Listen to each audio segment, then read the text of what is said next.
मैं हार्दिक और आपका एक बार फिर से स्वागत है farming with Hardik YouTube channel में। तो आज की वीडियो में मैं आपको आपके रोज के केयर टिप भी बताने वाला हूँ और आप अपने रोज के प्लांट में कैसे बहुत ज़्यादा फ्लावर ला सकते हैं, सारी बात की जानकारी मैं आपको देने वाला हूँ। उससे पहले अगर आप मेरे चैनल पर पहली बार आए और आपने चैनल को सब्सक्राइब नहीं करा तो फटाफट से इस चैनल को सब्सक्राइब और इस वीडियो को लाइक कर दीजिए और बेल आइकन को ऑल पे सेट कर दीजिए, जिससे आने वाले सभी वीडियो के नोटिफिकेशन आपको सबसे पहले मिल जाए। तो पहली जो केयर टिप आती है वो इस बार मैं आपको केयर टिप नहीं बताऊंगा, केयर टिप का जो हमारा रिजल्ट निकला है वो बताऊंगा। जैसे कि मैंने एक पिछले वीडियो में बताया था कि आप रोज के पौधे के ऊपर से थोड़ी थोड़ी कटिंग कर देंगे तो उसमें काफ़ी सारी नई ग्रोथ आ जाएगी। तो आप ऊपर देखें तो मैंने कितनी कटिंग करी और उसमें काफ़ी सारी नई ग्रोथ आपको अभी मैंने दिखाई थी।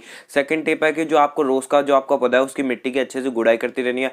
गुड़ाई करने से होगा क्या, एयर सर्कुलेशन हमारी मिट्टी में अच्छा बना रहेगा, जिससे हमारी मिट्टी पोरस बनी रहेगी। और जो हमारी मिट्टी के अंदर अगर आपके केचुए भी होंगे तो केचुओं के लिए भी मिट्टी की गुड़ाई सही रहेगी और केचुए भी आपके मिट्टी में बढ़ते रहेंगे और आपके पौधे के लिए तो बहुत बढ़िया है। और आपकी जो अगर मिट्टी के अंदर केचुए भी है तो केचुओं के लिए भी मिट्टी की गुड़ाई करना बहुत ही बढ़िया है। तो आपको मिट्टी की गुड़ाई करते रहना, हर 15 दिन में एक बार आप गुलाब के पौधे की मिट्टी की गुड़ाई कर देंगे तो आपके गुलाब का पौधे का बहुत बढ़िया काम हो जाएगा। और इसको फुल सनलाइट में रखना है आपको इस वक्त। तो अब बात करते हैं आपको इसके अंदर खाद कौन सी डालनी है। तो खाद बनाने के लिए सबसे पहले ले लेना आपको पानी। पानी के अंदर आपको मिलाना है एक केले का छिलका। केले का छिलका मिलाने के बाद आपको इसके अंदर मिला देना है, ये देख सकते हैं आप, छोटे छोटे एक गुड़ लिया मैंने लगभग 100 ग्राम, उसको छोटे छोटे टुकड़ों में कूट लिया और जो हमारा एक गुड़ था उसको हमने डाल दिया है इसके अंदर। और फिर जो हमें इसकी चीज़ मिलानी है वो फंगिसाइड का भी काम करेगी और खाद तो है ही और फंगिसाइड का भी काम करेगी। और गुड़ हमने इसलिए लिया था क्योंकि गुड़ जो होता है वो हमारी खाद को बनने में, जो अच्छे बैक्टीरिया होते हैं जो हमारी खाद को बनाने में ज़्यादा मदद करते हैं, जल्दी बनाते हैं, हमारी खाद को हेल्दी बनाते हैं, तो उन्हें बढ़ा देता है। अगली चीज़ है हमारी कॉफ़ी पाउडर। तो लगभग आपको 1 चम्मच कॉफ़ी पाउडर ले लेना और आपका जो फर्टिलाइज़र इसे मिक्स कर देना। तो आपको इस फर्टिलाइज़र को पूरे 3 दिन के लिए छोड़ना है। और अब आपको पता कैसे चलेगा कि हमारा फर्टिलाइज़र 3 दिन बाद बन चुका है। तो 3 दिन बाद जब आप इस फर्टिलाइज़र को देखेंगे और आपको हर दिन इसे हिलाना है फर्टिलाइज़र को, और 3 दिन बाद जब आप देखेंगे तो ये फर्टिलाइज़र बिल्कुल चाशनी जैसा बन जाएगा। आप इसे छानेंगे तब भी ये धीरे धीरे जैसे शहद टपकता है वैसे ही आपका ये फर्टिलाइज़र भी टपकेगा। तो अब आपको क्या करना है, ये फर्टिलाइज़र को रख देना है पूरे 3 दिन के लिए। तो 3 दिन बाद हमारा फर्टिलाइज़र बन के तैयार है।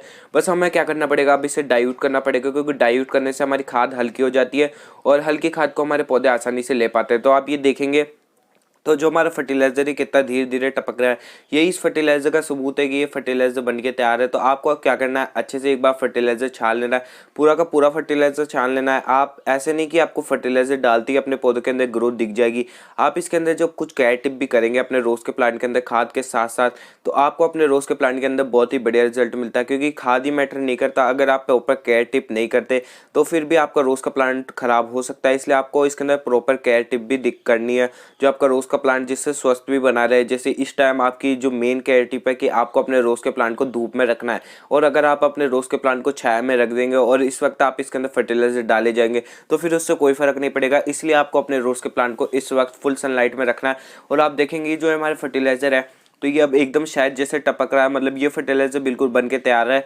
ये ऐसा ही इस वजह से हो रहा है क्योंकि हमने इसके अंदर गुड़ मिलाया था, तो गुड़ कुछ ऐसा ही रिएक्ट करता है इतने दिन रखने के बाद। तो आपको ये फर्टिलाइजर छान लेना है। और जो हमें हमारा फर्टिलाइजर है बहुत ही ज़्यादा गाढ़ा फर्टिलाइजर है, हमें अपने सीधे पौधे को नहीं डालना। तो इसे डाइल्यूट किस प्रकार करना है, तो आपको ले लेना है 4 लीटर पानी। और मान लीजिए हमारा 1 लीटर फर्टिलाइजर है तो उस फर्टिलाइजर के अंदर उसका 4 गुना पानी आप मिला दीजिए।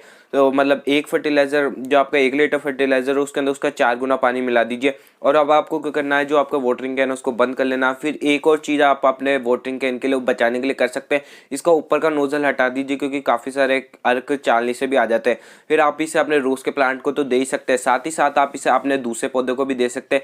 दूसरे पौधे के लिए भी बहुत बढ़िया खाद है और आपके रोज़ के पौधे के लिए तो बहुत बढ़िया खाद होगी। आपको अपने रोज़ के पौधे के अंदर बहुत ही बढ़िया रिजल्ट मिलेगा। मैं अपने इस वाले रोज़ के पौधे के अंदर भी डाल दिया हूँ ये खाद, और इस वाले रोज़ के पौधे के अंदर भी डाल दिया, और बाकी रोज़ के प्लांट के अंदर भी मैं इसी फर्टिलाइजर का यूज़ करता हूँ और काफ़ी सारे और भी फर्टिलाइजर यूज़ करता हूँ। तो चैनल सब्सक्राइब कर लीजिए।